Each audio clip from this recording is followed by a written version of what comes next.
Yozgi chillasida 50 kvadratli joylarni arzonga sotmoqchi bo'lsanglar, eng zo'r taklif ko'rsataman. Aynan shu turdagi konditsionerlarni 50 kvadratligini olsanglar, 6,5 milliondan 8,5 milliongacha pul sarflaysizlar. Eng kamida. Bu apparat ham 50 kvadratgacha bo'lgan joylarni bemalol sotib bera oladi.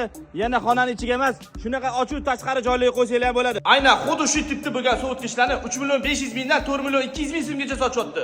Taxmin qilib turinglar, masalaga buni nech pul arzon qilib qo'ya olaman. Bu sotish sistemi водяной охладитель deyiladi. Faqatgina xonaning ichiga emas, tashqari hovlilarga qo'ysanglar ham bo'ladi. Chetidan 60 litrgacha suv solasizlar, suvni nasos tepaga ko'tarib beradi. Orqasi va ikkita yon tomoni bambukoviy jabraladan qilingan bo'ladi.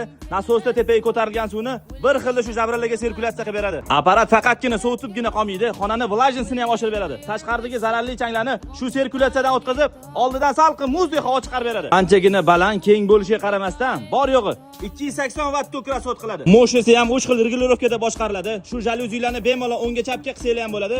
Xohlasanglar suv bilan, xohlasanglar suvsiz ishlatsanglar ham bo'ladi. Modelini ham sirazi ko'rsataman.